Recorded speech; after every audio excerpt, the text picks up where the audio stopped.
Italy's new populist government won the first of two votes of confidence needed to start governing after its leader denounced Europe's failed immigration policy and warned Tuesday that his cabinet would renegotiate Italy's fiscal obligations so it can help struggling Italians.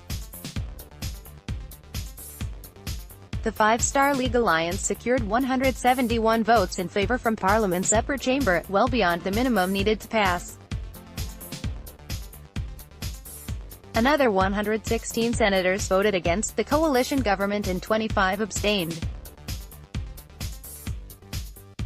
Lawmakers in the lower chamber of deputies, where the two parties also have a majority, are set to cast confidence votes Wednesday that would launch Western Europe's first populist government.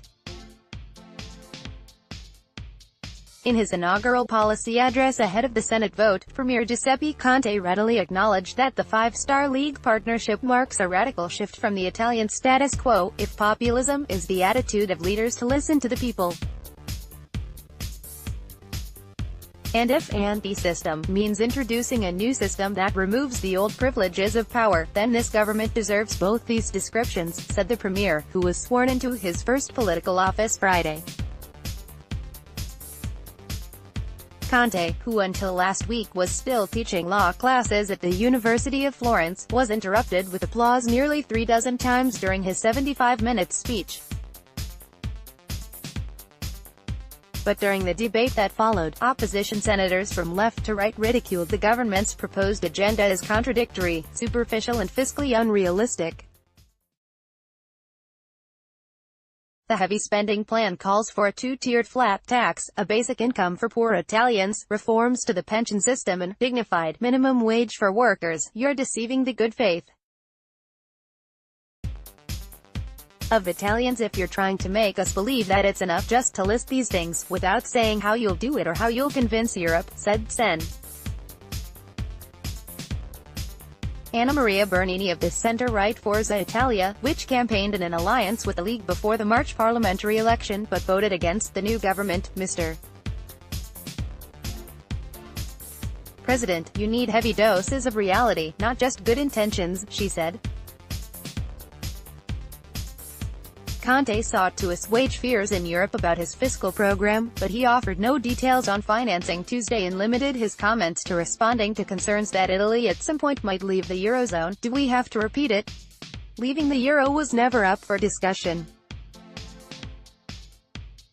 It is not up for discussion, he said.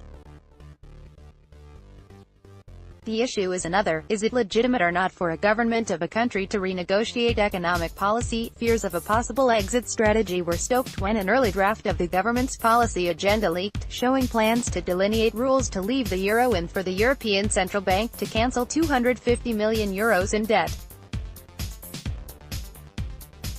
Those points were dropped in the final policy document.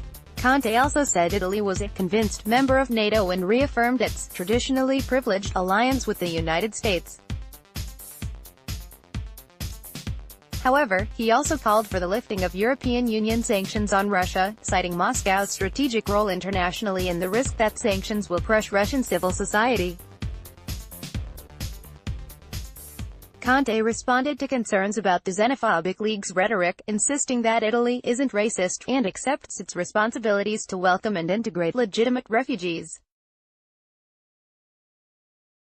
But he said the rest of the EU must take on a greater burden of accepting refugees as well as negotiating with migrants' home countries and helping send back those who don't qualify for asylum. It's obvious to everyone that the way migrant flows have been managed has been a failure, he said.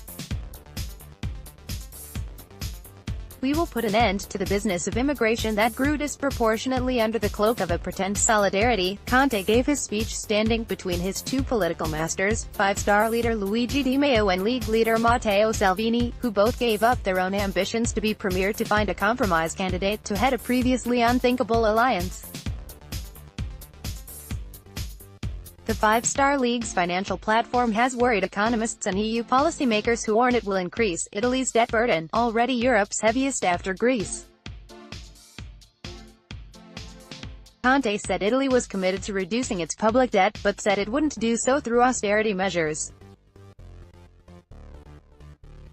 He said the government plans to grow the economy through environmentally sustainable development, reduction in bureaucracy and a more business-friendly administrative climate for the small and medium-sized companies which are the backbone of the economy. Leading the opposition in the Senate on Tuesday, Democratic Party Senator Franco Mirabelli said it was fine to call for decent salaries and a speeding up of public works contracts. He said the Democrats could support some of the new government's policy proposals, but the point is, how do you do it? With what resources, Mirabelli said.